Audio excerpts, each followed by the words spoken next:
न झाल्यास आपल्या पुढचं पाऊल कोणतं? येत्या 2 दिवसांमध्ये आमची मागणी पूर्ण न झाल्यास पुढील काळामध्ये आम्ही आत्मदहनाचा करू. इशारा देण्यात येईल. हो. ठीक आहे. धन्यवाद. तर आज आपण इथं विभागीय आयुक्त कार्यालयासमोर आपण म्हणजे पाण्यापावसाचे सध्या दिवस आहे. या दिवसामध्ये आपल्यास अशी वेळ आलेली आहे का आपण उपोषणाला बसलेली आहे? काय बोलणार? सदरील या प्रकरणामध्ये आम्ही वारंवार मान्य विभागीय आयुक्त कार्यालयाला पत्र देऊन विभागीय आयुक्त कार्यालय यांनी सुद्धा संबंधित मुख्य कार्यकारी अधिकाऱ्याला वारंवार कारवाईस्तव पत्र काढून सुद्धा कोणत्याही प्रकारची मुख्य कार्यकारी अधिकारी नांदेड यांनी आजपर्यंत दखल घेतली नाही आणि सदरील या प्रकरणातील जे मेन अधिकारी आहेत त्या अधिकाऱ्याला पाठीशी घालण्याचं काम माननीय मुख्य कार्यकारी अधिकारी नांदेड हे करीत आहे. म्हणून ते चल ढकल करत आहे.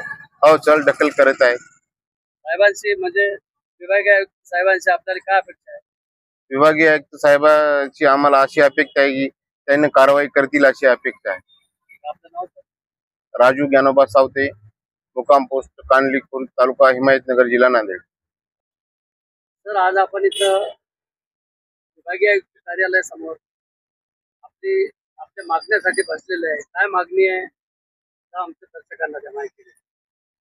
हिमायतनगर तालुक्यातील जिल्हा परिषद अंतर्गत झालेला रोड अतिशय निकृष्ट दर्जाचा झाला असून मी जवळपास 1.5 वर्षापूर्वी तक्रार केली होती आणि राज्य गुन्हे नियंत्रण मार्फत चौकशी अहवाल असा आला की काही कामं त्याचे रिजेक्ट केलेत आणि वारंवार ते अहवाल जोडून विभागीय आयुक्तांना आम्ही पत्र दिलं की दोषी अधिकाऱ्यावर कारवाई करा, पण आतापर्यंत कुठलीही कारवाई झाली नसल्यामुळे नाविलाज असतो आम्हाला आज विभागीय आयुक्तासमोर उपोषणाला बसणं लागलं.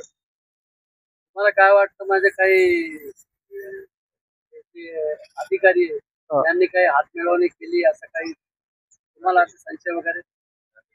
हे जिल्हा परिषदचा उपकार्यकारी आणि मुख्य अतिरिक्त कार्यकारी हे भ्रष्ट अधिकाऱ्याला पाठीशी घालण्याचं काम करत आहेत. त्यांच्याशी हात मिळवणी करू.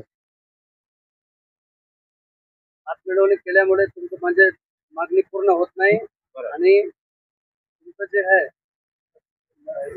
एका अशा प्रकारे खच्चीकरण होत चाललंय. वारंवार आम्ही पत्रव्यवहार करून सुद्धा कुठल्याही पत्राची दखल घेतली नाही.